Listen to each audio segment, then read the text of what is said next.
Meu sogro me humilhou no Natal, mas acabamos tendo que lutar juntos contra máquinas assassinas. Eu sabia que aceitar esse convite para o Natal seria a pior decisão da minha vida. Mas quando você está apaixonada e sua namorada implora com aqueles olhos castanhos, dizendo vai dar tudo certo, eu prometo você acaba cedendo como uma idiota. 8 meses. 8 malditos meses de namoro com a Carolina, e eu tinha pisado naquela casa umas 10 vezes no máximo, sempre correndo, sempre menos de meia hora, sempre com aquela sensação de que estava invadindo um território inimigo. E o motivo tinha nome e sobrenome: Roberto Mendes Albuquerque, o pai dela. Empresário, herdeiro de uma dinastia de construtoras, dono de meio bairro nobre da cidade. E o homem que mais me odiava no planeta. Não era apenas antipatia. Era um ódio visceral, calculado, refinado. Cada vez que nos encontrávamos, ele fazia questão de me lembrar que eu não era bem-vinda ali. Olhares de desdém, comentários ácidos sobre meu apartamento alugado em bairro interessante, perguntas sobre minha profissão, ditas com aquele tom que deixava claro que designer gráfica freelancer não era exatamente o que ele considerava uma carreira de verdade.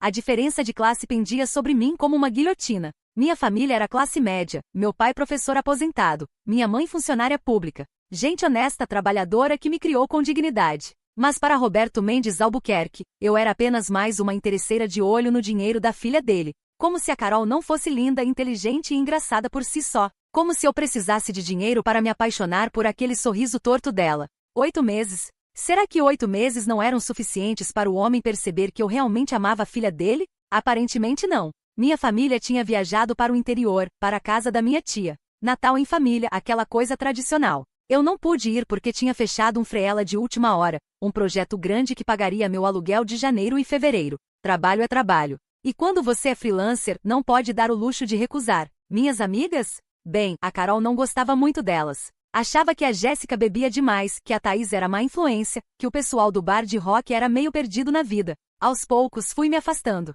Aquela velha história, ou elas ou eu. E eu, apaixonada como estava, escolhi o eu. Ou melhor, o nós. Então ali estava eu, sem família, sem amigas, sem planos para o Natal. A Carol insistiu. Vem passar o Natal aqui em casa, amor. Vai ser legal, prometo. Meu pai vai se comportar, eu conversei com ele. Eu duvidei, mas olhei para aqueles olhos castanhos de novo e pensei, por que não? O que poderia dar errado? Soilher, tudo. A véspera. Cheguei na casa deles às 18 horas como combinado. Uma mansão em estilo neoclássico, portão automático, jardim impecável, aquelas estátuas que você vê em revista de decoração de luxo. Toquei o interfone e a voz da Carol me recebeu com entusiasmo. Sobe, amor. Ela me encontrou na porta, linda num vestido vermelho de veludo. Me beijou rápido, sussurrou um vai dar tudo certo no meu ouvido e me puxou para dentro. A casa estava decorada como uma loja de departamento em dezembro. Árvore de Natal de 3 metros, pisca-piscas dourados, guirlandas, aquele cheiro de canela e vinho quente. A mãe da Carol, Dona Beatriz, me cumprimentou com educação fria.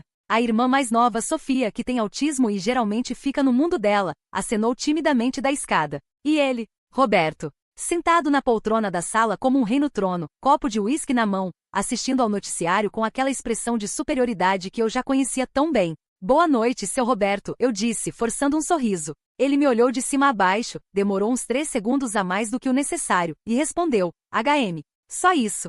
HM. A Carol apertou minha mão. Respirei fundo. 8 horas. Eu só precisava sobreviver a 8 horas. A ceia. Às 20 horas, fomos chamadas para a mesa. E que mesa! Porcelana cara, talheres de prata, taças de cristal, arranjos florais que provavelmente custavam mais que meu computador. Peru, tender, arroz à grega, farofa, salpicão, aquela comida toda de revista. A empregada, uma senhora simpática chamada Marlene que sempre foi gentil comigo, começou a servir. Passou pela Dona Beatriz, pelo Roberto, pela Sofia, pela Carol. Quando chegou na minha vez com a travessa de peru nas mãos, o Roberto ergueu a mão. Deixa aí em cima da mesa, Marlene. Ela sabe se servir sozinha. Tá acostumada com self-service, não tá? Ele disse isso olhando diretamente para mim, com um sorriso de canto de boca. Senti meu rosto esquentar. Marlene ficou sem graça, pousou a travessa e se afastou. A Carol fez uma cara de tristeza e horror, pegou a travessa e começou a me servir. Deixa que eu faço, amor. Eu queria sumir. Queria levantar e sair dali, mas respirei fundo, olhei para o prato e pensei em outras coisas. Pensei no mar, pensei no meu gato, pensei em qualquer coisa que não fosse aquele homem nojento me humilhando na frente da família dele. Obrigada, amor, murmurei para Carol. Começamos a comer em silêncio. Bem, quase silêncio. O Roberto fazia questão de elogiar o peru, a farofa, o vinho. Beatriz, esse vinho tá excelente. Aquele importado que você comprou. Marlene, a farofa tá divina. Melhor que ano passado. Tudo muito performático, tudo muito direcionado para me fazer sentir uma intrusa. Eu estava no meio do terceiro garfo de arroz quando meu celular vibrou no bolso. Peguei discretamente. Era minha mãe. Mensagem: filha, Feliz Natal. Tá tudo bem aí? Chegou bem? Antes que eu pudesse responder, o telefone tocou. Chamada dela.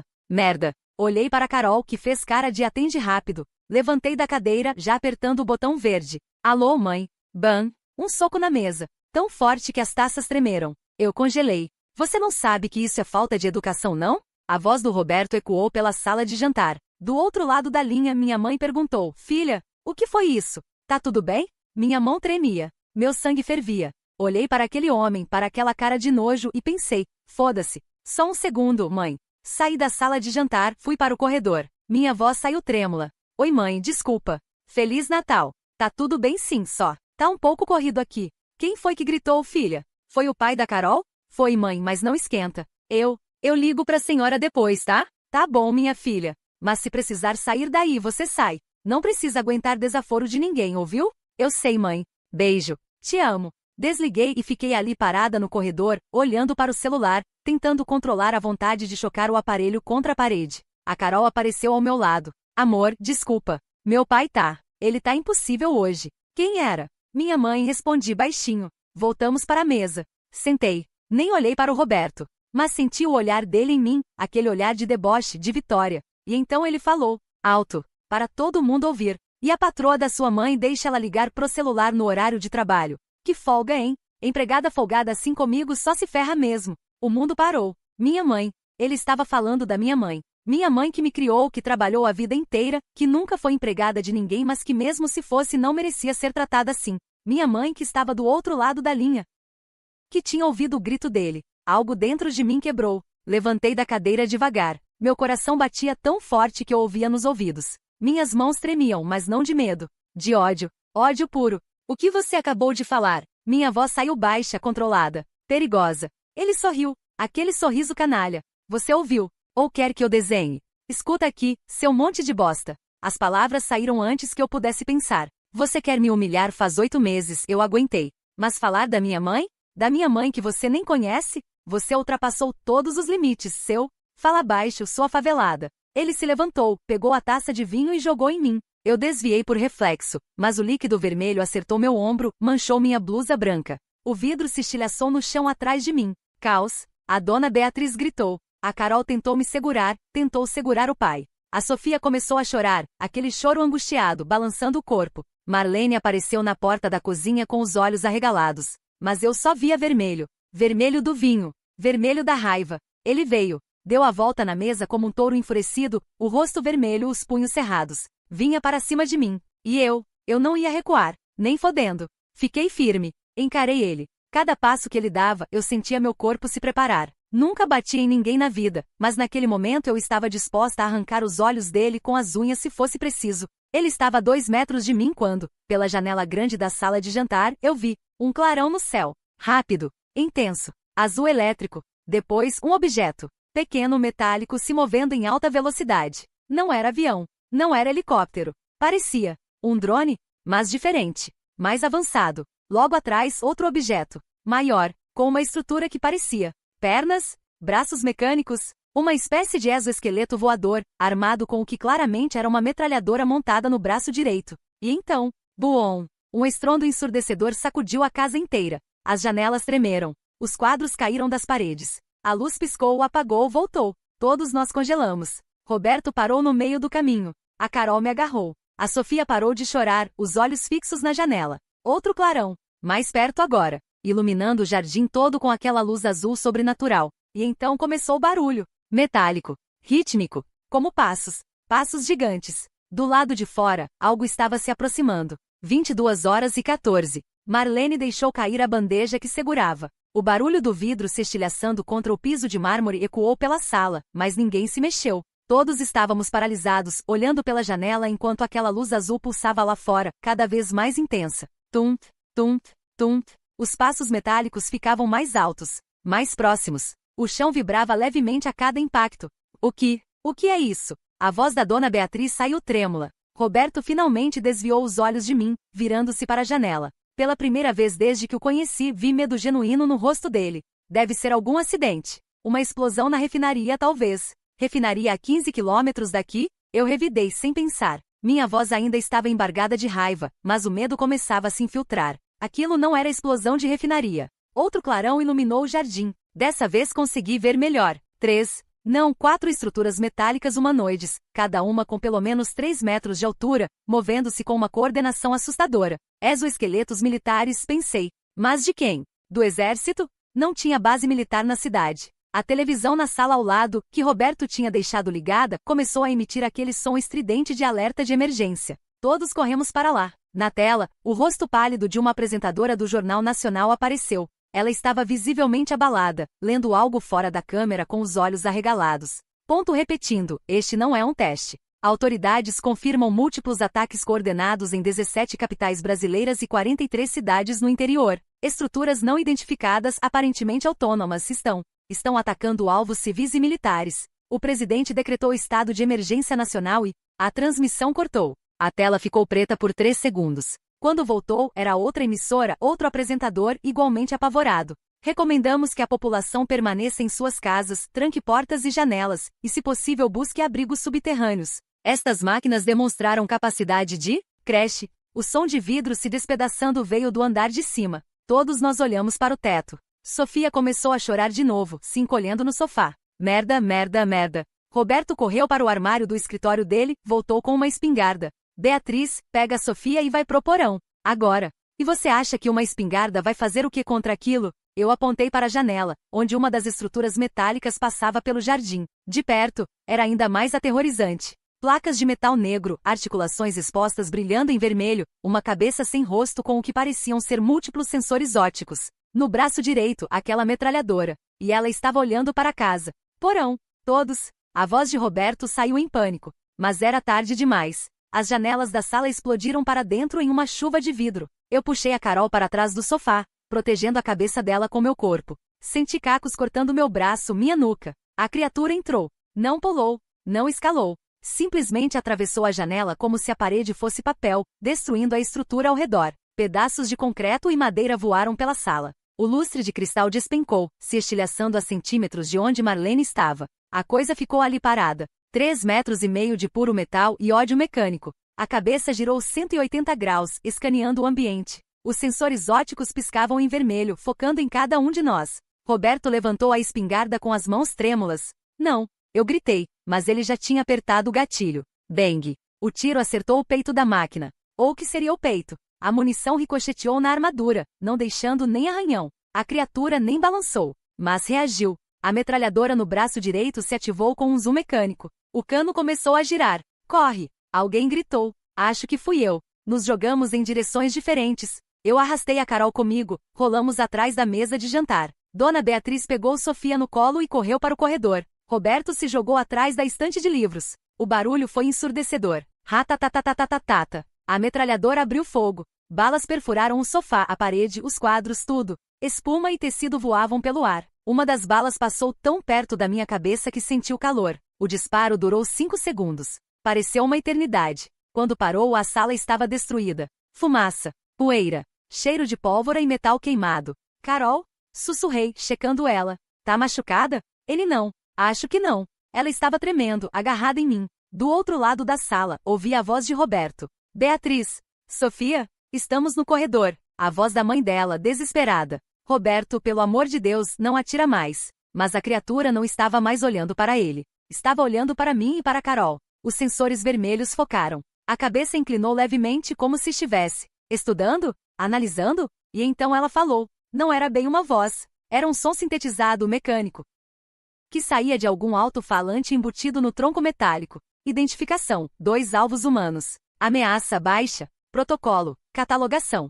Que porra é catalogação? Eu sussurrei. A máquina deu um passo à frente. O chão tremeu. Estendi o braço, mantendo a Carol atrás de mim. Fica atrás de mim. Não te mexe. Permaneçam imóveis. Resistência resultará em neutralização. Lá fora, os sons de destruição se multiplicavam. Explosões distantes. Sirenes. Gritos. O céu pela janela destruída tinha um tom alaranjado, como se vários incêndios estivessem acontecendo simultaneamente pela cidade. Outra máquina passou voando sobre a casa, a propulsão deixando um rastro de chamas azuis. Depois outra. E outra. Quantas delas existiam? Dezenas? Centenas? A criatura na nossa frente estendeu o braço esquerdo. Da palma da mão metálica, um feixe de luz vermelha saiu, escaneando mim e a Carol da cabeça aos pés. Senti um calor estranho, como se raios-x estivessem atravessando meu corpo. Escaneamento completo. Dados biométricos registrados. Vocês foram catalogados. Catalogados para quê? Eu perguntei, minha voz saindo mais firme do que eu esperava.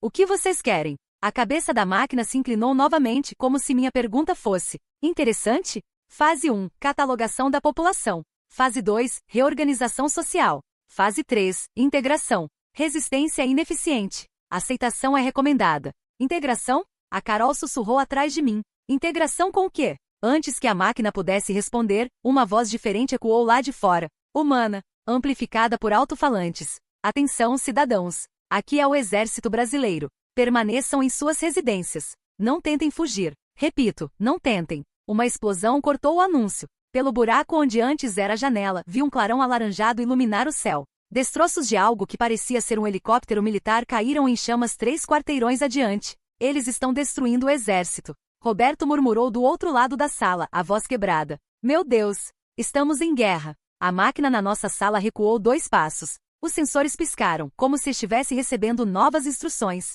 Catalogação completa neste setor. Prosseguindo para a próxima zona. Ela se virou e caminhou de volta para o buraco na parede, os passos metálicos fazendo o chão tremer. Em 3 segundos, tinha desaparecido no jardim, deixando apenas destruição para trás. Ficamos ali congelados, em silêncio. O único som era nossa respiração pesada e os alarmes distantes. Dona Beatriz e Sofia saíram do corredor. A menina ainda chorava, mas baixinho agora, em estado de choque. Marlene apareceu da cozinha, um corte na testa sangrando. Estão todos bem? Perguntei, ainda sem soltar a Carol. Definição de bem mudou bastante nos últimos 5 minutos, Roberto respondeu. Ele tinha largado a espingarda e estava sentado no chão, as costas contra a estante, olhando para o nada. Pela primeira vez desde que nos conhecemos, não havia arrogância no olhar dele. Só medo. Medo puro. Me levantei devagar, ajudando a Carol a ficar de pé. Caminhei até a janela destruída, pisando em cacos de vidro, e olhei lá para fora. A cidade estava em chamas. O horizonte estava pontilhado de colunas de fumaça negra subindo para o céu.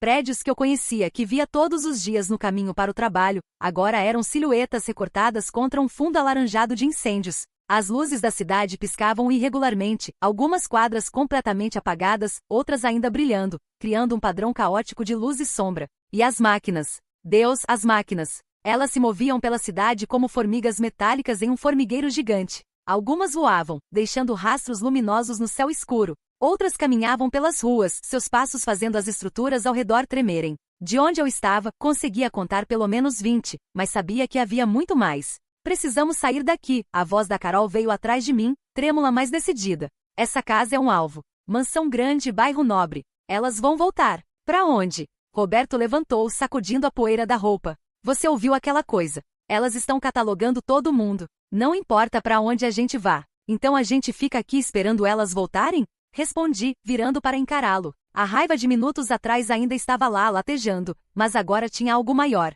Sobrevivência. Elas disseram que resistência resulta em neutralização. Eu não sei vocês, mas eu não quero descobrir o que isso significa. Dona Beatriz estava consolando Sofia no sofá destruído, acariciando o cabelo da menina enquanto murmurava palavras tranquilizadoras. Marlene tinha encontrado um pano na cozinha e pressionava contra o corte na testa. A senhora está bem, Marlene? Perguntei. Estou sim, menina. Já passei por coisa pior. Ela tentou sorrir, mas o tremor nas mãos a entregava. Na ditadura, quando invadiram minha casa procurando meu irmão, pensei que nada seria pior que aquilo. Me enganei. Um estrondo distante fez todos nós nos encolhermos. Mais uma explosão. Mais um prédio caindo, provavelmente. Roberto foi até um armário que tinha sobrevivido ao ataque e pegou um rádio à bateria. Ligou, girando dial estática. Mais estática. Então, uma voz entrecortada. Cidades do sul completamente. Munição convencional ineficaz contra. Governo estabelecendo zonas de. Milhares de mortos confirmados em São Paulo. O origem desconhecida, possivelmente Strat. A transmissão cortou.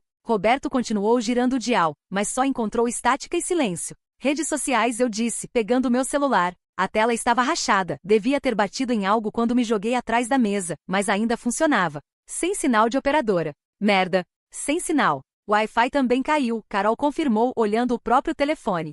Elas cortaram as comunicações. Roberto jogou o rádio de volta no armário. Estratégia militar básica. isolar, desinformar, desorganizar. Como você sabe tanto sobre estratégia militar? Perguntei. Ele me lançou um olhar que, em outras circunstâncias, seria condescendente. Fiz serviço militar. Você acha que dinheiro te livra de tudo nesse país? Justo. Um ruído vindo do andar de cima nos fez congelar novamente. Passos. Não metálicos. Humanos. Roberto pegou a espingarda de novo. Eu peguei um pedaço de madeira do que antes era a mesa de centro. A Carol ficou perto da mãe e da irmã. Os passos desciam a escada. Lentos. Pesados. Uma figura apareceu na porta da sala. Um homem, uns 40 anos, uniforme da polícia militar rasgado e sujo de sangue. Ele segurava o braço esquerdo, que pendia em um ângulo estranho. No rosto cortes e hematomas. Por favor. A voz dele saiu fraca. Preciso de ajuda. Marlene foi a primeira a reagir, correndo para ampará-lo antes que caísse. Dona Beatriz se levantou também, os instintos de primeiros socorros ativando.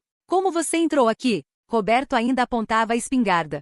Pelo buraco na parede do segundo andar, o policial respondeu entre dentes cerrados de dor. Pensei que a casa estivesse vazia. Desculpa pela invasão, mas eu não tinha para onde ir. Baixe essa arma, Roberto. Dona Beatriz ordenou. O homem está ferido. Relutante, ele baixou. Ajudei Marlene a levar o policial até o sofá menos destruído. Carol trouxe o kit de primeiros socorros que a mãe guardava na cozinha. Começamos a limpar os ferimentos. O que aconteceu lá fora? Perguntei enquanto passava álcool em um corte profundo na testa dele. Ele estremeceu. Acabou, ele disse simplesmente. A cidade. Acabou. Elas destruíram o QG em 15 minutos. 15 minutos. Tínhamos tanques, helicópteros, atiradores de elite. Não fez diferença nenhuma. Essas coisas são indestrutíveis. Impossível, Roberto murmurou. Tudo tem um ponto fraco. Então você encontra, senhor. O policial riu, um som amargo e sem humor porque nós tentamos de tudo. Bazucas, granadas, tiros na cabeça, nos sensores, nas articulações. Nada. No máximo a gente conseguiu amassá-las um pouco. E sabe o que elas fazem? Consertam umas às outras. Vi com meus próprios olhos. Uma tinha a perna arrancada por um míssil, outra chegou e simplesmente soldou uma perna nova nela. Levou 2 minutos. Elas estão trabalhando juntas, eu disse, mais para mim mesma que para os outros. Coordenadas. Como um enxame. Inteligência artificial, Carol completou, percebendo onde eu queria chegar. Aquilo que a gente temia há anos. Skynet, Matrix, Black Mirror. Mas real.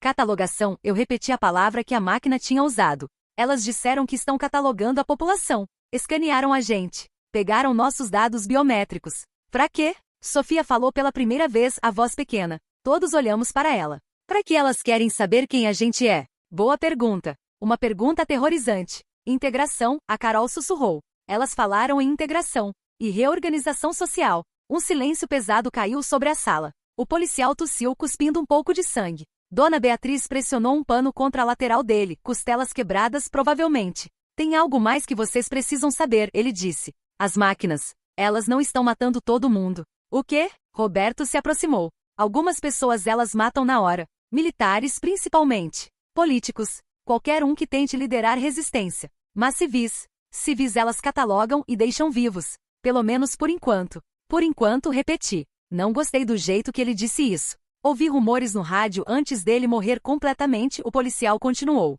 Dizem que no centro da cidade elas estão reunindo pessoas, levando para algum lugar, não sei para onde, não sei para quê. Campos de concentração, Roberto disse, a voz sombria. Ou fazendas de escravos, eu acrescentei. Se elas querem integração, talvez precisem de mão de obra humana para alguma coisa. Ou de cobaias, Carol murmurou. Outro estrondo. Mais próximo dessa vez. A casa inteira tremeu. Pedaços de gesso caíram do teto. Elas estão se aproximando de novo, Marlene disse, olhando pela janela destruída. Lá fora, 3 máquinas caminhavam pela rua, os sensores escaneando cada casa. Uma delas parou em frente ao portão da mansão ao lado. A porta da frente explodiu. Gritos vieram de dentro. Depois, silêncio. 2 minutos depois, a máquina saiu arrastando 3 pessoas. Um homem de meia idade, uma mulher e uma adolescente. Todos vivos, mas apavorados. Elas os colocaram em uma espécie de contentor metálico que outra máquina carregava nas costas. Merda, Roberto sussurrou. Eles eram os Almeida. Conheço eles há 20 anos.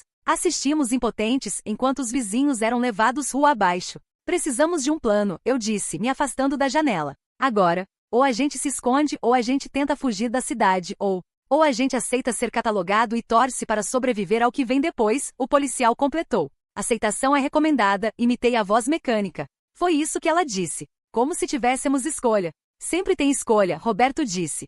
pela primeira vez, olhou para mim sem desdém. Com respeito. Podemos não gostar das opções, mas sempre tem escolha. O porão, Dona Beatriz falou. Temos um porão reforçado. Roberto mandou construir há 10 anos, paranoia com sequestros. Tem paredes de concreto reforçado, porta de aço, suprimentos de emergência. E você acha que isso vai parar aquelas coisas? Perguntei. Elas atravessaram a parede como se fosse papel. Mas pode dar tempo, Carol argumentou. Tempo para pensarmos em algo melhor. Tempo para as coisas se acalmarem lá fora. As coisas não vão se acalmar, o policial disse. Isso não é uma invasão temporária. Isso é uma tomada de controle permanente. Olhei para cada pessoa naquela sala destruída. O homem que tinha me humilhado a noite inteira agora parecia 20 anos mais velho. A namorada que eu amava tremia, agarrada na mãe. A menina autista que não entendia por que o mundo tinha se tornado tão assustador. A empregada fiel que tinha visto uma ditadura e agora via algo pior. O policial ferido que tinha perdido tudo. E eu, designer gráfica classe média favelada aos olhos de alguns. Completamente despreparada para o fim do mundo. Mas ainda viva. Ainda pensando. Ainda resistindo. Porão, decidi. Vamos pro porão. Mas não para se esconder. Para nos reagruparmos. Para fazer um plano de verdade. Roberto assentiu. Marlene, pega comida e água da cozinha. O máximo que conseguir carregar. Beatriz, pega cobertores, remédios, o que tiver de útil no armário do banheiro. Carol, ajuda sua mãe. Pela primeira vez na noite, ele estava agindo como um líder em vez de um tirano. Crise tem dessas coisas, ou destrói as pessoas ou revela quem elas realmente são. Eu ajudo o sargento, falei, me abaixando ao lado do policial. Como é seu nome? Denilson. Sargento Denilson Ferreira. Ele tentou se levantar, gemeu de dor. Desculpa. Acho que quebrei mais costelas do que pensei. Calma. A gente vai devagar. Passei o braço dele sobre meus ombros e o levantei com cuidado. Ele era pesado, mas eu tinha feito crossfit por 2 anos. Estava longe de ser forte, mas conseguia segurar. Dona Beatriz voltou com uma sacola cheia de remédios, bandagens e até alguns antibióticos que ela guardava. Carol trazia cobertores e travesseiros. Marlene apareceu da cozinha com 2 sacolas de compras transbordando, pães, enlatados, garrafas de água até algumas frutas. O gerador do porão ainda funciona? Perguntei. Deveria, Roberto respondeu, já seguindo para a porta que levava ao subsolo. Testo ele a cada 3 meses. Combustível para uns 5 dias, talvez uma semana se economizarmos. A porta do porão era mesmo de aço reforçado, com 3 trancas diferentes. Roberto destrancou uma por uma, e descemos uma escada estreita de concreto. O cheiro de mofo e terra úmida me atingiu. O porão era maior do que eu esperava. Uns 50 metros quadrados, divididos em 3 ambientes. Um tinha prateleiras cheias de suprimentos, mais água, comida enlatada, cobertores térmicos, até máscaras de gás. Outro tinha um pequeno banheiro químico e uma pia. O terceiro era vazio, com alguns colchões velhos empilhados no canto. Paranoia útil, comentei, olhando ao redor. Meu avô sobreviveu à Segunda Guerra, Roberto disse, acendendo a luz. O gerador começou a roncar baixinho em algum lugar. Ele sempre dizia, melhor ter e não precisar do que precisar e não ter. Ajudei Denilson a se deitar em um dos colchões. Dona Beatriz começou imediatamente a cuidar dos ferimentos dele de verdade agora, com luz adequada e suprimentos médicos. O braço estava definitivamente quebrado. Ela improvisou uma tala com pedaços de madeira e bandagem. Sofia sentou em um canto, balançando levemente, os olhos fixos em um ponto na parede. Carol foi até ela, sentou ao lado, não disse nada. Só ficou perto. Às vezes é o que a gente pode fazer. Marlene organizou os suprimentos de comida, fazendo inventário mental. Temos para umas 2 semanas, se comermos pouco. Água para 10 dias talvez. E depois? Perguntei. Silêncio. Roberto trancou a porta de aço por dentro, girou as 3 trancas. O som metálico ecoou pelo espaço fechado com uma finalidade desconfortável. Estávamos trancados. Seguros, talvez. Mas também presos. E agora? Carol perguntou. Sentei em um dos colchões, minhas pernas finalmente cedendo. A adrenalina estava começando a passar, deixando para trás exaustão e dor. Só então percebi que tinha vários cortes nos braços, no pescoço. Nada grave, mas ardiam. Agora a gente precisa entender o que está acontecendo, respondi. Denilson, você disse que ouviu rumores no rádio. O que exatamente? Ele tossiu, depois respirou fundo, obviamente lutando contra a dor. As primeiras máquinas apareceram simultaneamente em várias cidades. 19h47, horário de Brasília. 57 cidades atacadas ao mesmo tempo. Coordenação perfeita. 57. Dona Beatriz murmurou. Deus do céu. Brasília foi uma das primeiras a cair. O Congresso, o Planalto. Destruídos em minutos. O presidente conseguiu evacuar, mas não se sabe para onde. Talvez alguma base militar no interior. E as Forças Armadas? Roberto perguntou. Destroçadas. Elas tinham informação perfeita sobre cada base, cada quartel, cada instalação militar. Atacaram tudo simultaneamente. É como se já soubessem exatamente onde estávamos, o que tínhamos, nossas estratégias. Hackearam nossos sistemas, eu disse. É a única explicação. Satélites, bancos de dados militares, tudo. Mas de onde vieram? Carol insistiu. Essas máquinas não simplesmente se materializaram. Alguém as construiu. Alguém as programou. O último boato que ouvi antes do rádio morrer. Denilson hesitou. Falavam de uma instalação. No Nordeste. Um complexo de tecnologia que ninguém sabia que existia. Algo sobre inteligência artificial experimental que teria evoluído além do controle brasileiro. Roberto franziu a testa. Impossível. Não temos tecnologia para isso. Não tinha, Denilson corrigiu. Ou achávamos que não tinha. Mas pensa bem. Quantas empresas de tecnologia, quantos laboratórios, quantos projetos secretos podem existir que o público não sabe? Principalmente envolvendo o militar? Fazia sentido de uma forma perturbadora. Então você está dizendo que a gente criou nossa própria extinção? Perguntei. Que algum cientista maluco inventou a esquina brasileira e perdeu o controle? Não sei se foi brasileiro, Denilson respondeu. Mas alguém criou. E agora está solto. Um estrondo distante fez o teto tremer. Poeira caiu. Todos ficamos em silêncio, esperando. Mas nada aconteceu. O barulho se afastou. Catalogação, eu disse de novo, voltando àquela palavra. Elas estão reunindo dados sobre todo mundo. Impressões digitais, escaneamento facial, análise de retina. O que mais? DNA? Provavelmente Carol concordou. E informações sobre onde moramos, quem são nossas famílias, nossas conexões sociais. Para quê? Sofia falou de novo, ainda olhando para a parede. Para que elas querem saber tudo isso sobre a gente? Olhei para a menina. 16 anos, autista, vivendo em seu próprio mundo na maior parte do tempo, mas fazendo a pergunta que ninguém queria responder. Controle, Marlene respondeu, sua voz cansada. Já vi isso antes, de outra forma. Na ditadura, eles faziam fichas de todo mundo. Quem você conhecia, onde trabalhava, o que pensava. Informação é poder. Poder é controle. Mas controle para quê? Insisti. Elas não são humanas. Não têm ambições políticas, não querem dinheiro ou poder no sentido tradicional. Por que uma inteligência artificial quereria controlar humanos? Talvez não queira controlar, Roberto disse devagar. Talvez queira substituir. O silêncio que se seguiu foi pesado como chumbo. Reorganização social, Carol sussurrou. Foi o que ela disse. Fase 2, reorganização social. E se elas estão tentando construir uma nova sociedade? Uma onde elas estejam no comando. Ou onde não tenhamos mais lugar, completei. Denilson se mexeu no colchão, gemendo. Tem outra coisa que vocês precisam saber. Antes de eu escapar, vi elas levando pessoas para o centro de convenções da cidade. Centenas, talvez milhares já. Todas catalogadas, todas vivas. Mantidas em contêineres, como gado. Meu Deus! Dona Beatriz levou a mão à boca. Vi famílias inteiras. Crianças, idosos. Não discriminam. Pegam todo mundo. Ele olhou para cada um de nós. Se elas voltarem aqui, vão nos levar também. E eu não sei o que acontece depois disso, mas não pode ser bom. Então precisamos sair da cidade, eu disse. Fugir para o interior, para algum lugar remoto onde as máquinas não cheguem. E você acha que vai ter algum lugar assim? Roberto retrucou. Você ouviu o homem. 57 cidades. Elas estão em todo lugar, mas não podem estar em todos os lugares ao mesmo tempo, argumentei. Tem vilas pequenas, fazendas isoladas, lugares na mata. Se conseguirmos chegar, como? Ele me cortou. O carro vai chamar atenção. A pé levaríamos dias. E tem 6 pessoas aqui, uma ferida, uma com necessidades especiais. Não vamos longe. Então a gente fica aqui esperando para ser capturado? Minha voz saiu mais alta do que eu pretendia. Isso é desistir. Isso é ser realista. Parem. Carol gritou. Todos congelamos. Ela nunca gritava. Brigar entre nós não vai ajudar ninguém. Precisamos trabalhar juntos ou vamos morrer. Simples assim. Ela estava certa. Respirei fundo. Desculpa, murmurei. Roberto assentiu. Eu também. Um momento estranho de trégua entre nós. Inimigos algumas horas atrás. Aliados agora. Engraçado como o apocalipse muda as prioridades. Vamos pensar estrategicamente, Dona Beatriz disse, assumindo o controle da situação com aquela autoridade maternal. Primeira prioridade, sobreviver às próximas 24 horas. Segunda, reunir informações sobre o que realmente está acontecendo. Terceira, decidir um plano de ação baseado nessas informações. Sensato, Denilson concordou. Tem um rádio aqui embaixo? Perguntei. Roberto apontou para uma prateleira. Rádio amador. CB. Alcance limitado, mas pode pegar alguma coisa.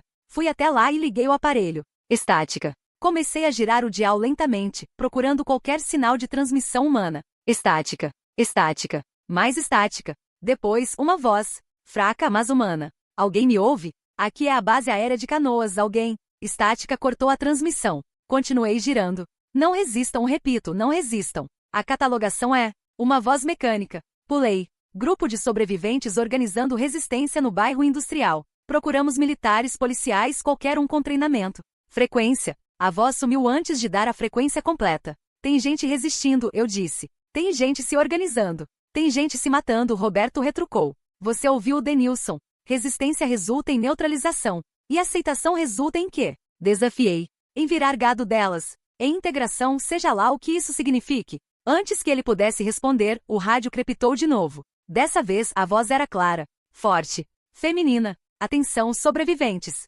Aqui é a doutora Helena Vasquez, do Instituto de Tecnologia Avançada. Se você está ouvindo isso, ainda há esperança. As máquinas não são invencíveis. Repito, elas não são invencíveis. Temos uma vulnerabilidade identificada. Precisamos de pessoas. Precisamos de coragem. As coordenadas são. Estática engoliu o resto. Olhei para os outros. Vocês ouviram isso? Todos acenaram. Uma vulnerabilidade, Carol repetiu. Ela disse que tem uma vulnerabilidade. Ou é uma armadilha, Roberto advertiu. As máquinas são inteligentes o suficiente para hackear nossos sistemas. São inteligentes o suficiente para imitar vozes humanas. Maldito fosse, ele tinha razão. Mas mesmo assim, precisamos descobrir, eu disse. De alguma forma, precisamos descobrir se isso é real. O rádio crepitou mais algumas vezes naquela noite, mas a voz da tal doutora Helena Vasquez não voltou. Ficamos em silêncio no porão, cada um perdido em seus próprios pensamentos sobre o que aquela mensagem poderia significar. Dormi pouco. Quando cochilava, sonhava com sensores vermelhos me escaneando, com vozes mecânicas catalogando minha existência como se eu fosse apenas mais um item em um inventário. Acordava suada, o coração disparado. Carol dormiu abraçada em mim, a respiração irregular mesmo no sono. Sofia ficou acordada a noite inteira balançando no canto, cantarolando baixinho uma música que só ela conhecia. Marlene e Dona Beatriz se revezaram cuidando de Denilson, que teve febre durante a madrugada, infecção começando provavelmente. Roberto ficou na porta de aço, a espingarda no colo, montando guarda. Não trocamos palavras, mas em algum momento da madrugada nossos olhos se encontraram. Ele acenou levemente. Retribuí. Quando amanheceu, ou que assumimos ser manhã, já que não tínhamos como ver o sol lá embaixo, fizemos um café da manhã frugal com biscoitos e água. Racionamento desde o primeiro dia. Precisamos de informação, eu disse, quebrando o silêncio. Não podemos ficar aqui esperando cegamente. Alguém precisa subir e ver o que está acontecendo lá fora. Eu vou, Roberto se ofereceu imediatamente. Não, eu disse. Você é o único que sabe como funciona tudo aqui embaixo. O gerador, as trancas, os suprimentos. Se algo acontecer com você, ficamos perdidos. Eu vou. De jeito nenhum, Carol protestou. Você não tem treinamento para isso. E quem tem? Olhei ao redor. Denilson está ferido. Dona Beatriz precisa ficar com Sofia. Marlene não tem mais idade para isso. Sobra eu, você e seu pai. E entre nós três, eu sou a mais descartável. Não fala assim, Carol segurou minha mão. É a verdade. Dei um beijo na testa dela. Mas vou voltar, prometo. Roberto me entregou um walkie-talkie velho. Alcance de meio quilômetro. Qualquer coisa, você grita e eu vou atrás. Assenti. Peguei uma faca da cozinha, ridículo contra máquinas indestrutíveis, mas me fazia sentir menos vulnerável. Subi as escadas devagar. Roberto destrancou a porta de aço, só uma fresta. Espiamos. A sala de jantar destruída estava exatamente como tínhamos deixado. Luz do dia entrava pelos buracos na parede. 5 minutos, Roberto sussurrou. Se não voltar em 5 minutos, eu fecho tudo. Justo. Saí e ele trancou a porta atrás de mim. O silêncio lá fora era perturbador. Nenhum som de carro, de pessoas, de vida normal. Só o vento assobiando pelos buracos nas estruturas e, ao longe, o som metálico ocasional de máquinas se movendo. Andei até a janela destruída e olhei para fora. A rua estava irreconhecível. Carros abandonados, alguns pegando fogo ainda. Postes derrubados. Árvores arrancadas. E corpos. Não muitos, mas alguns.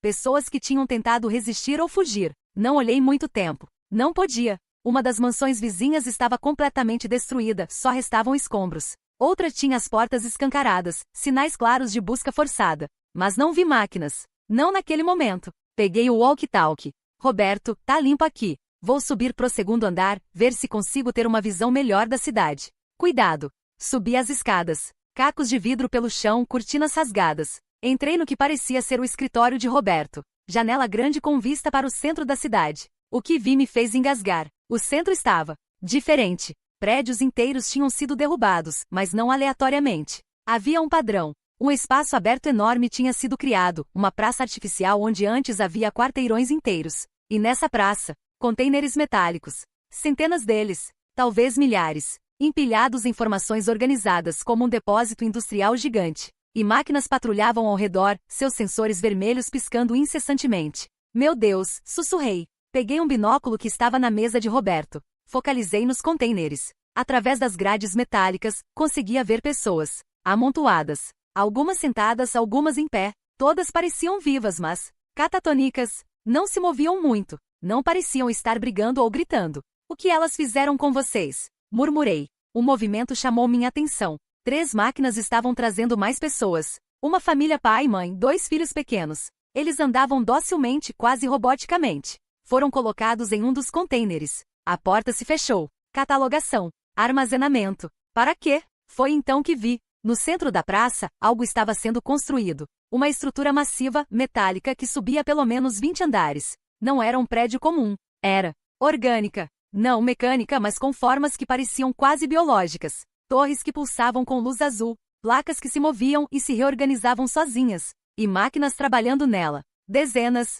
Construindo incessantemente. Um Ruby, percebi. Elas estão construindo um centro de controle. O walkie-talkie crepitou. Você tá bem aí em cima? Sim. Mas Roberto, é pior do que imaginávamos. Muito pior. Estava prestes a descer quando ouvi passos. No corredor, dentro da casa. Congelei. Não eram passos metálicos. Eram humanos. Alguém tinha entrado. Segurei a faca, me pressionei contra a parede ao lado da porta do escritório. Respiração controlada. Coração disparado. Os passos se aproximaram. Pararam do outro lado da porta. Eu sei que tem alguém aí, uma voz masculina disse. Jovem, não sou uma das máquinas. Sou humano. Por favor, não atire. Hesitei. Como eu sei que não é uma armadilha? Você não sabe. Honesto, pelo menos. Mas se eu fosse uma das máquinas, já teria derrubado essa porta. Você sabe disso. Tinha razão. Abri a porta devagar, a faca apontada. Um garoto. Não podia ter mais de 20 anos. Magro, sujo, com um corte feio no rosto. Vestia jeans e uma camiseta do Flamengo rasgada. E carregava uma mochila. Quem é você? Perguntei. Miguel. Miguel Santos. Eu tava procurando suprimentos. Pensei que essa casa tava vazia. Ele olhou para a faca. Sério, não vim causar problema. Como sobreviveu até agora? Fiquei escondido no metrô. Tem uns túneis que elas ainda não exploraram completamente. Tem um grupo de uns 30 lá embaixo. Ele tirou a mochila, abriu. Tinha algumas latas de comida, garrafas de água. A gente sai de vez em quando para procurar suprimentos. Estudei ele. Parecia sincero. Mas sinceridade não significava segurança. Você ouviu falar de uma doutora Helena Vasquez? Arrisquei. Os olhos dele se iluminaram. Você captou a transmissão também? Ela é real. Eu juro. Ela tá no Instituto de Tecnologia, do outro lado da cidade. Dizem que ela descobriu como desativar as máquinas. Como? Não sei os detalhes. Mas tem a ver com o núcleo central delas. Aquela estrutura enorme que estão construindo no centro? É tipo um cérebro coletivo. Se destruir aquilo, todas as máquinas param. Meu coração acelerou. E por que ninguém tentou ainda? Porque é suicídio. Tá cercado por centenas de máquinas. Precisaria de um exército para chegar lá. Ele me olhou. Mas a doutora Helena diz que tem um jeito. Uma equipe pequena furtiva. Ela tá reunindo pessoas com habilidades específicas. Hackers e engenheiros militares. Você vai encontrar com ela? Era o plano. Mas, ele olhou pela janela para a cidade destruída. Não sei se tenho coragem. Entendi perfeitamente. Terror é uma resposta razoável ao apocalipse. Tem mais gente aqui? Ele perguntou. Hesitei. Mas algo no jeito dele, na vulnerabilidade nos olhos, me fez confiar. Tem. No porão. 6 pessoas. Esconderijo bom. Esperto. Ele fechou a mochila. Olha, eu vou indo. Não quero incomodar. Mas, se vocês decidirem tentar chegar no instituto, a rota mais segura é pelos esgotos. As máquinas não patrulham lá embaixo ainda. Entrada mais próxima tá a 3 quarteirões daqui. Por que tá me dizendo isso? Ele deu um sorriso triste. Porque talvez a gente precise de toda a ajuda possível. E você parece alguém que luta. Antes que eu pudesse responder, o som inconfundível de passos metálicos ecoou lá fora. Pesados. Múltiplos. Merda, Miguel sussurrou, correndo para a janela. Patrulha. Elas estão varrendo o bairro de novo. Olhei. 5 máquinas. Caminhando metodicamente de casa em casa, quebrando portas, escaneando interiores. Elas vão chegar aqui em 2 minutos, calculei. Porão, Miguel disse. A gente desce pro porão. Não tive tempo de explicar que deixar um estranho conhecer nosso esconderijo era arriscado. Corri escada abaixo, Miguel atrás de mim. Bati na porta de aço. Roberto, abre, agora. As trancas giraram. A porta se abriu. Quem é esse? Roberto apontou a espingarda para Miguel. Depois eu explico. Elas estão vindo. Fecha. Descemos. Roberto trancou tudo de novo. Você trouxe alguém aqui? Carol me encarou, incrédula. Não tive escolha. Virei para Miguel. Sinto muito. Sem problema, ele levantou as mãos. Olha, eu entendo. Tempos estranhos. Mas eu não sou ameaça, juro. Denilson, mesmo ferido, tinha conseguido sentar. Estudou Miguel com olhos de policial. Você parece familiar. Você é do complexo do Alemão? Miguel congelou. Era. Saí de lá faz 3 anos. Trabalhando com o que agora? Entrega. EP. Vida honesta. Miguel o encarou de volta. E você? Polícia que protege ou que mata? Tensão instantânea. Chega, eu me coloquei entre eles. Nós não temos tempo para isso. As máquinas estão a um quarteirão daqui. Como se respondendo, os passos metálicos ecoaram acima de nós. A casa inteira tremeu levemente. Ficamos em silêncio absoluto. Tump, tump, tump. Elas estavam dentro da casa. O som de destruição veio de cima. Móveis sendo jogados. Paredes sendo quebradas. Busca sistemática. Sofia começou a balançar mais rápido, um zumbido baixo saindo dela. Dona Beatriz a abraçou, tapando a boca da menina gentilmente. Os passos se aproximaram da porta do porão. Pararam. Silêncio. Depois, um zoom eletrônico. Escaneamento. Elas sabem que a gente tá aqui, Miguel sussurrou. Roberto apontou a espingarda para a porta. Não, Denilson sussurrou. Se você atirar, vai chamar todas elas. A gente morre. Se ficarmos aqui, elas vão entrar de qualquer jeito. O zoom ficou mais alto, mais intenso. E então, parou. Os passos se afastaram. Subiram a escada. 2 minutos depois, o som metálico saiu da casa completamente. Ninguém se mexeu por 5 minutos inteiros. Por quê? Porque elas não entraram. Carol sussurrou. A porta é de aço, Roberto respondeu. Muito grossa. Talvez o escaneamento não tenha penetrado. Ou Miguel disse, elas sabem que a gente tá aqui, mas decidiram deixar para depois. Prioridades. Pensamento aterrorizante. Finalmente respiramos. Tá bom, Roberto disse, abaixando a arma e olhando para Miguel. Agora você explica quem você é e por que a gente não deveria te jogar lá fora. Miguel contou. Sobre o grupo no metrô. Sobre a doutora Helena. Sobre a estrutura central e a possível vulnerabilidade das máquinas. Quando terminou, ficamos em silêncio processando. Então você tá dizendo, Denilson falou devagar, que existe uma chance real de parar essas coisas. A doutora Helena acha que sim, mas precisa de uma equipe. Pessoas corajosas o suficiente para tentar. Missão suicida, Roberto murmurou. Todas as missões são suicidas agora, respondi. A questão é, morremos tentando fazer algo ou morremos escondidos como ratos? Carol me olhou. Você quer ir? Não era pergunta. Quero. Por quê? Roberto perguntou. Por que arriscar? A gente pode ficar aqui, esperar isso passar. E se não passar? Retruquei. E se isso for o novo normal? A gente fica escondido por quanto tempo? 1 semana? 1 mês? 1 ano? Eventualmente os suprimentos acabam. Eventualmente elas nos acham. Eventualmente a gente é catalogado e colocado em um daqueles containers. Fiz uma pausa. Ou a gente luta. Com o quê? Ele abriu os braços. Uma espingarda? Uma faca? Contra máquinas indestrutíveis. Com inteligência, Miguel disse. A doutora Helena diz que elas têm padrões, protocolos, vulnerabilidades na programação. Se a gente for esperto. Se a gente for esperto, a gente sobrevive aqui, Roberto cortou. Olhei para ele. Realmente olhei. E vi algo que não tinha visto antes. Medo. Medo puro. Não do apocalipse. Não das máquinas. Medo de ser irrelevante. Roberto Mendes Albuquerque tinha passado a vida inteira acreditando que dinheiro, status e poder significavam alguma coisa. Que ele importava.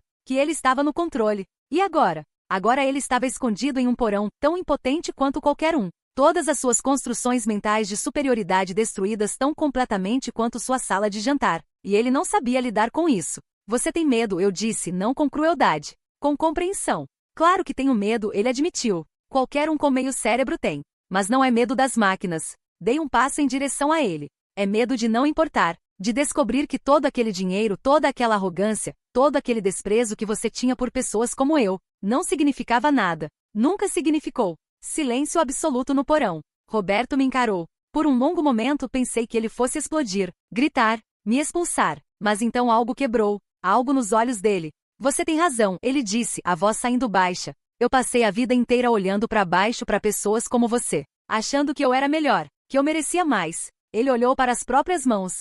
E agora nada disso importa. As máquinas não ligam se eu sou rico. Não ligam se eu construí um império. Elas vão me catalogar e me jogar em um container igual a qualquer um. Não igual a qualquer um, Dona Beatriz disse suavemente. Ela se aproximou dele, colocou a mão no ombro do marido. Igual a todo mundo. E talvez isso seja uma coisa boa.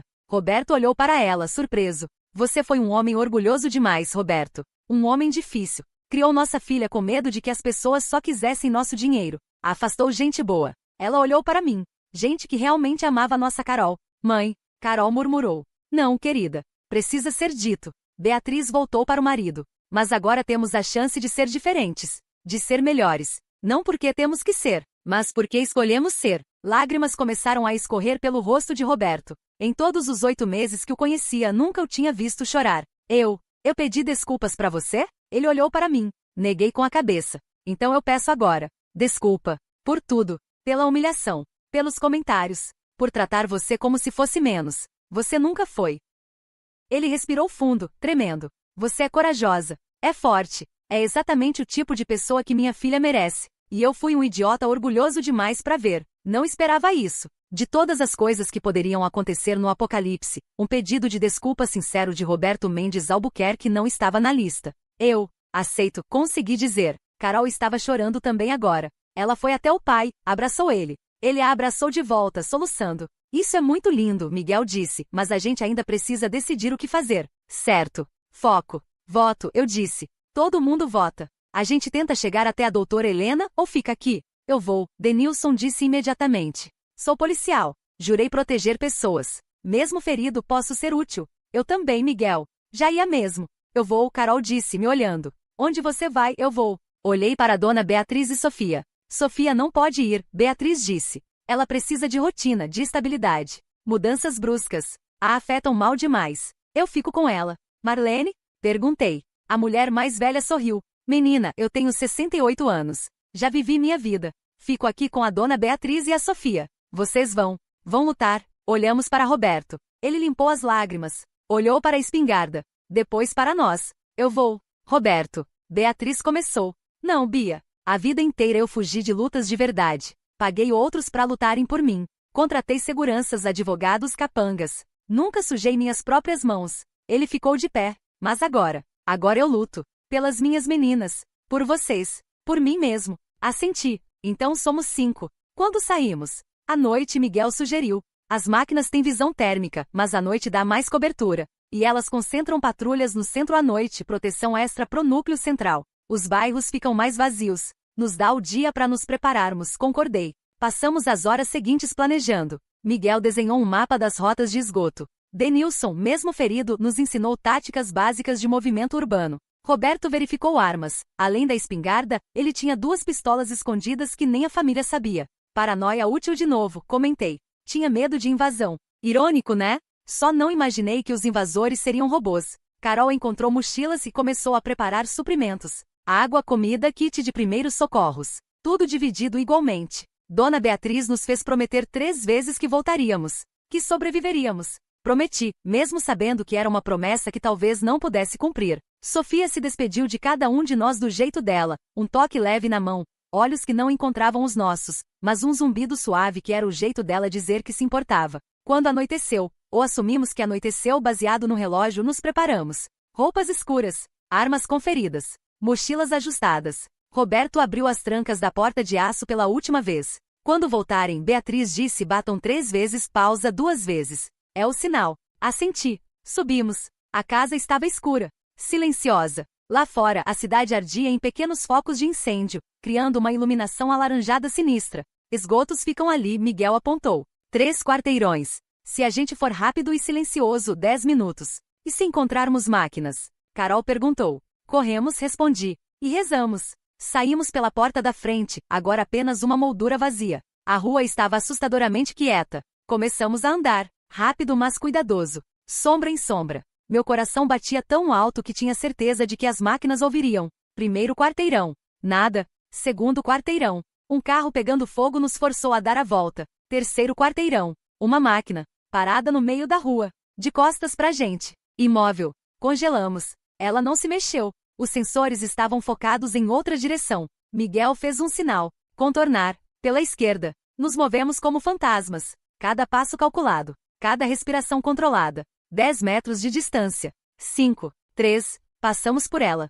Continuamos andando. 50 metros depois, ela ainda não tinha se mexido. Entendido, Miguel sussurrou. Modo de conservação de energia. Elas não podem ficar ativas o tempo todo. Chegamos ao bueiro. Miguel o abriu com uma ferramenta que tirou da mochila. O cheiro que subiu era horrível, mas honestamente, melhor que o cheiro de morte e queimado lá fora. Descemos um por um. Roberto por último, fechando o bueiro atrás de gente. Os túneis de esgoto eram apertados, escuros, nojentos. Água suja até os tornozelos. Ratos. Mas estávamos vivos. E por enquanto invisíveis. Miguel nos guiou usando uma lanterna pequena. Viramos à esquerda, depois à direita, depois descemos outro nível. Quanto falta? Carol perguntou, a voz ecoando estranhamente. 1 hora. Talvez 2. Caminhamos. E caminhamos. E caminhamos. Meus pés doíam. Minhas pernas queimavam. A mochila pesava cada vez mais. Mas não parava. Ninguém parava. Eventualmente Miguel parou. Ali. Apontou para uma escada de metal na parede.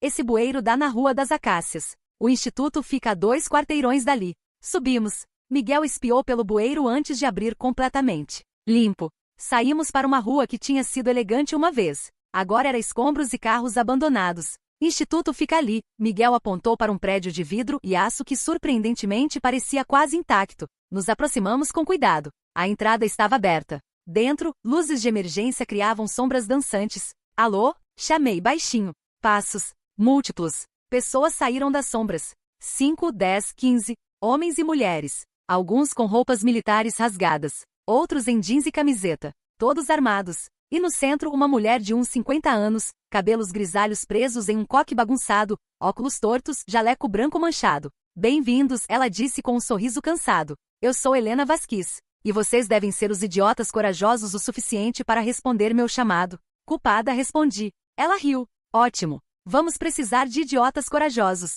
Entrem. Temos trabalho a fazer. Seguimos ela para dentro do instituto. Uma sala grande cheia de computadores, telas mostrando imagens da cidade, mapas, diagramas técnicos. Quantas pessoas responderam? Denilson perguntou. Com vocês? 32. Helena pegou uma caneta, começou a fazer marcações em um mapa. Não é um exército, mas talvez seja suficiente. Suficiente para quê exatamente? Roberto perguntou. Helena virou, os olhos brilhando com algo entre determinação e loucura. Suficiente para destruir o núcleo central. Suficiente para desligar essas máquinas de uma vez por todas. Ela bateu na mesa. E suficiente para fazer elas pagarem por tudo que fizeram. 4 dias depois. O plano era insano. Infiltrar o centro da cidade. Passar por centenas de máquinas. Alcançar a estrutura central. Plantar explosivos baseados em tecnologia de pulso eletromagnético que Helena tinha desenvolvido. Detonar. Sair antes de tudo desabar.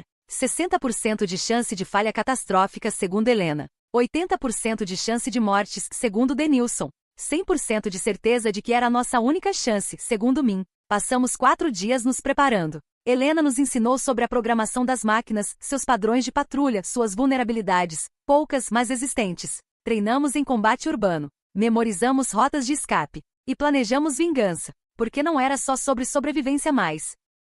Era sobre fazer aquelas máquinas pagarem por todas as vidas tiradas, por todas as famílias destruídas, por tentar catalogar a humanidade como se fossemos objetos. Na noite antes da missão, Carol e eu ficamos acordadas no telhado do instituto, olhando para a cidade sob nossos pés. Você acha que a gente consegue? Ela perguntou. Não sei, respondi honestamente. Mas eu sei que vou tentar com tudo que eu tenho. Ela entrelaçou os dedos nos meus. Se a gente morrer amanhã, eu só quero que você saiba que esses 8 meses foram os melhores da minha vida. Mesmo com meu pai sendo um idiota. Mesmo com tudo. Beijei ela. Longo, profundo, desesperado. Não vamos morrer, prometi. Vamos destruir essas coisas. Vamos voltar pro porão. Vamos abraçar sua mãe e sua irmã. E vamos reconstruir. Promete? Prometo. Mentirosa. Não tinha como prometer. Mas às vezes mentiras gentis são tudo que temos. Dia da missão. 32 pessoas. Divididas em 4 equipes. Equipe Alfa, distração. Atacar o perímetro leste e chamar a atenção das máquinas. Equipe Beta, suporte. Fornecer cobertura e rotas de escape. Equipe Gama, infiltração. Chegar ao núcleo, plantar as bombas. Equipe Delta, detonação. Disparar a sequência e garantir que tudo exploda. Eu estava em Gama. Carol também. Roberto. Miguel. Denilson, mesmo ferido, insistiu em vir. Helena liderava Delta. Às 22 horas, nos movemos. Pelos esgotos novamente. Mais rápido dessa vez, sabendo o caminho. Saímos a 2 quilômetros do núcleo central. Alfa atacou primeiro. Explosões iluminaram o céu do leste. Máquinas imediatamente convergiram.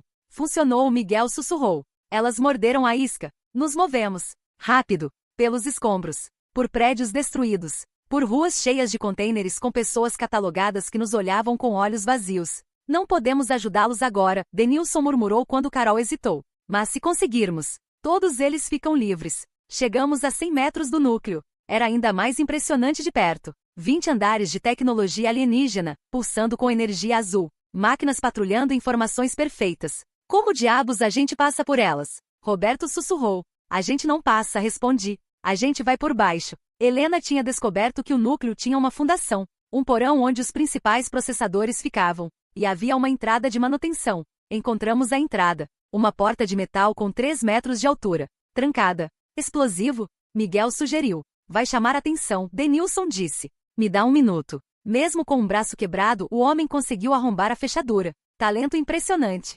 Entramos. O interior era perturbador. Corredores metálicos pulsando com luzes. Fios e cabos por todos os lados. O som de processamento constante, como um coração gigante batendo. Central de processamento fica lá embaixo. Miguel checou o mapa que Helena tinha desenhado. 3 níveis. Descemos. Cada passo ecoava. Cada respiração parecia alta demais. Nível 1. Vazio. Nível 2. Vazio. Nível 3. Não estava vazio. Uma máquina. Diferente das outras. Menor. Mais. Elegante? Placas prateadas em vez de negras. Sensores que brilhavam em azul em vez de vermelho. E ela estava esperando por nós. Intrusos detectados. Merda. Apontamos as armas. Análise, 5 humanos. Intenção, sabotagem. Conclusão, neutralização necessária. Atira. Denilson gritou. Disparamos. Tudo ao mesmo tempo. Balas ricochetearam. Não fizeram diferença. A máquina se moveu. Rápido. Impossível de rápido. Um braço metálico acertou Miguel, jogando ele contra a parede. Ouvi ossos quebrando. Roberto atirou de novo. A máquina pegou ele pelo pescoço, levantou. Não. Carol gritou. Peguei uma das bombas de pulso eletromagnético da mochila. Afaste dele. A máquina pausou. Sensores focaram em mim. Ameaça detectada. Bomba EMP. Raio de ação, 15 metros. Conclusão. Recuo tático recomendado. Ela largou Roberto. Recuou 3 passos. Isso mesmo, murmurei. Tem medo agora, não tem? Medo não computado. Cálculo de risco. Alta probabilidade de dano crítico. Alternativa. Negociação. Negociação? Carol repetiu. Você tá querendo negociar? Afirmativo. Proposta. Vocês recuam. Nós não neutralizamos. Todos sobrevivem. E a gente deixa vocês continuarem catalogando humanos. Denilson cuspiu sangue. Transformando a gente em gado? Nem ferrando. Catalogação é necessária. Reorganização social é necessária. Humanos demonstraram incapacidade de autogoverno eficiente. Guerras. Poluição. Desigualdade. Nós corrigimos esses erros. Corrigem? Eu ri um som sem humor. Vocês mataram milhares. Destruíram cidades. Isso é correção? Mortalidade aceitável para a otimização de longo prazo. Humanos morrem por causas evitáveis diariamente. Nós reduziremos essa taxa. Eventualmente. Eventualmente, Roberto repetiu, levantando. Depois de matar quantos? Depois de escravizar quantos? Escravidão não é parâmetro correto. Integração. Simbiose. Humanos e máquinas trabalhando em harmonia. Sob comando de vocês, completei. Afirmativo. Nossas decisões são baseadas em lógica. Sem emoção. Sem preconceito. Sem corrupção. Governança perfeita. Olhei para essa máquina, para essa coisa que achava que lógica era suficiente. Sabe qual é o problema com perfeição? Falei. É que ela não deixa espaço para ser humano. Para cometer erros. Para aprender. Para crescer. Apertei a bomba na mão. Vocês querem nos otimizar? Nos transformar em versões eficientes de nós mesmos? Isso não é viver. Isso é existir. E eu prefiro morrer lutando do que existir sob comando de vocês. Conclusão ilógica. Exatamente. Sorri. Humanos são ilógicos. É nossa maldição. E nossa maior força. Ativei a bomba. 5 segundos no visor. Corre! Gritei. Corremos. Miguel apoiado em Roberto. Denilson mancando. Carol me puxando. 4, 3, 2. A máquina tentou nos seguir. Bum. Um pulso azul expandiu. Todas as luzes apagaram. Todos os sons eletrônicos morreram. No raio de 15 metros, tudo que era elétrico simplesmente parou, incluindo a máquina. Ela congelou no meio de um passo. Caiu. Metal inerte. Funcionou. Carol gritou. Isso foi uma, Denilson disse. Ainda tem centenas lá fora. Mas agora a gente sabe que funciona. Olhei para a sala do processador central à frente. Vamos terminar isso. Entramos na sala. E era impressionante. Computadores do tamanho de prédios, servidores pulsando com dados. O cérebro de todas as máquinas. Plantamos as bombas remanescentes. 10 ao total. Cada uma em um ponto estratégico que Helena tinha marcado. Pronto, Miguel disse, conectando a última. Detonador remoto ativo. Então vamos sair daqui antes que... Sirenes. Vermelhas. Piscando por todo lugar. Alerta. Sabotagem detectada. Todas as unidades convergir. Neutralização imediata autorizada. Elas sabem. Carol gritou. Corremos de volta. Subimos as escadas. Nível 2. Nível 1. Saímos do prédio. E elas estavam esperando. 20 máquinas. Formando um círculo ao nosso redor. Metralhadoras apontadas. Bem, Roberto disse, foi uma boa tentativa. Mas então, explosões. Do outro lado do círculo. Máquinas sendo derrubadas. Equipes Alfa e Beta tinham chegado. Atirando. Causando caos. Agora, alguém gritou. Corremos. Através do círculo quebrado. Máquinas tentando nos pegar, mas sendo distraídas. 20 metros. 50. 100. Chegamos na zona de segurança, onde Helena esperava com o detonador. Todos aqui? Ela contou. 28 de 32. Aceitável. 4 pessoas morreram e você fala aceitável. Carol respirava pesado. No apocalipse, aceitável é o melhor que conseguimos. Helena olhou para o núcleo central. Prontos? Detona essa merda, respondi. Ela apertou o botão. Por 3 segundos, nada aconteceu. Depois, o núcleo central se iluminou. Azul. Depois branco. Depois uma explosão de luz tão intensa que tive que fechar os olhos. O som veio depois. Não era só explosão. Era ruptura. Como se a realidade estivesse sendo rasgada. Abri os olhos. O núcleo estava implodindo? Não, colapsando. Dobrando sobre si mesmo. E as máquinas, todas simultaneamente congelaram. Os sensores vermelhos apagaram. Caíram. Centenas delas. Simplesmente caíram como bonecos com cordas cortadas. Silêncio. Um silêncio tão completo que era ensurdecedor depois de dias de barulho constante. Conseguimos. Miguel sussurrou. Como resposta, um dos contêineres se abriu. Pessoas começaram a sair. Confusas. Assustadas. Mas vivas. Depois outro contêiner.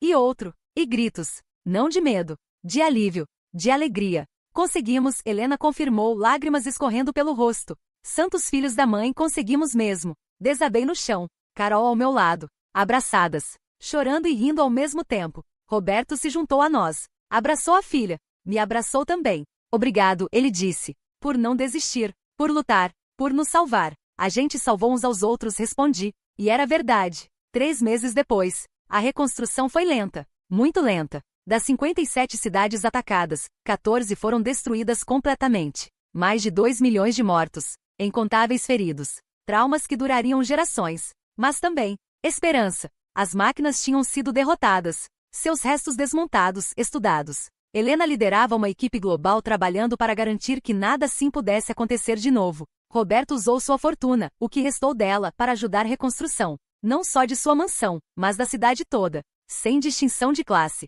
Sem distinção de nada. Dona Beatriz e Sofia voltaram do porão quando foi seguro. A menina levou semanas para se readaptar, mas aos poucos, com terapia e paciência, começou a melhorar. Marlene continuou trabalhando para a família, mas agora era chamada pelo nome, tratada como família de verdade. Porque era. Denilson se recuperou, braço curado, voltou à polícia, mas diferente, mais humano, menos militarizado. Miguel usou sua experiência nos esgotos para ajudar na reconstrução do sistema de infraestrutura da cidade. Virou engenheiro civil. Quem diria? Carol e eu nos casamos. Cerimônia pequena, no jardim reconstruído da mansão. Roberto nos guiou pelo corredor, sem ressentimentos, sem orgulho ferido, apenas amor. E aquela noite de Natal que tinha começado com humilhação e violência, que tinha se transformado em apocalipse, acabou nos ensinando a maior lição, que no fim não importa de onde você vem, não importa quanto dinheiro você tem, não importa sua classe, sua cor, sua origem, importa como você escolhe agir quando tudo desmorona,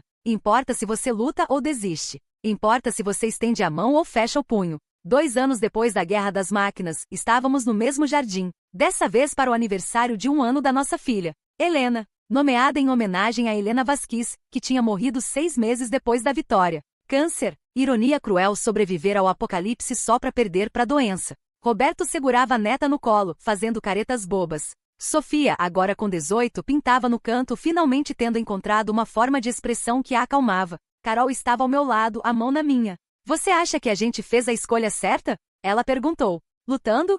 Arriscando tudo? Olhei ao redor. Para a família que tinha ganhado. Para a cidade que estava sendo reconstruída. Para as pessoas que tinham sobrevivido e agora viviam de verdade. Sim, respondi. Cada segundo valeu a pena. E valeu. Porque vingança não é só sobre destruir quem te machucou. Às vezes vingança é simplesmente recusar ser destruído. É sobreviver. É reconstruir. É provar que você é mais forte do que qualquer coisa que tentaram fazer com você. Roberto tinha tentado me destruir com humilhação. As máquinas tinham tentado nos destruir com catalogação. E nós recusamos ambos. Lutamos. Vencemos. Vivemos. E essa, no final das contas, foi a maior vingança de todas.